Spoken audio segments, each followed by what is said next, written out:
এর আগে একটি কবিতা শোনাইছিলাম, দেশাত্মবোধক কবিতা, আমার লেখা কবিতা। সেটা আপনাদের অনেকের ভালো লেগেছিল এবং আগ্রহ প্রকাশ করেছিলেন কমেন্টে এবং ইনবক্সে যেন আমি নতুন কোনো কবিতা লিখি এবং আপনাদের শোনাই। তো আমি আবার নতুন একটি কবিতা লিখেছি। এবারে আমার কবিতাটি একটু আলাদা ধরনের। আগেরটা ছিল দেশাত্মবোধক এবং এবারের কবিতাটি হচ্ছে গণিত এবং বাস্তব জীবন যে একে অপরের পরিপূরক, একটা আরেকটার সাথে সম্পর্কিত, এইটা নিয়ে আর কি।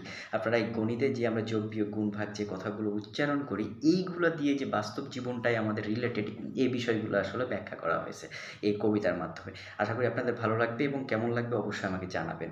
তো কবিতাটি শুরু করছি। কবিতার নাম হচ্ছে গণিতের খেলা। গণিত মানে শুধু সংখ্যা নয়, ছন্দের গোপন ধ্বনি, প্রতিটি রেখা বিন্দু কোণ বলে এক এক গল্পবাণী। শূন্য হলো শুরুর কথা, অসীম তার গন্তব্য, দুটি সংখ্যার মিলন থেকে জেগে ওঠে সম্ভাব্য। গুণন বলে শ্রমে ফল আসে ভাগতেই ন্যায় বিচারটি, যোগের হাতে স্বপ্ন গুনে বিয়োগ শেখায় ক্ষতি। বৃত্তের বুকে ব্যাস নাচে পরিধি দেই ডাক, ত্রিভুজ ভাসে আকাশ জুড়ে কোন গুনে গুনে হাসে, সমান্তরাল রেখার পাকে জীবন ছন্দে ভাসে।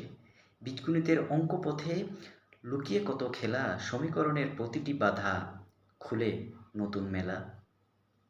সরল পথে হাঁটে সংখ্যা খুঁজে নতুন ঠিকানা, বাঁক পেরোতেই সামনে আসে হাজার সম্ভাবনা।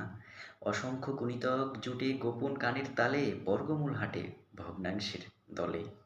ধ্রুবকেরা নীরব সৈনিক, সূত্র হলো মানচিত্র, সমীকরণের ছদ্মবেশে লুকিয়ে থাকে চরিত্র।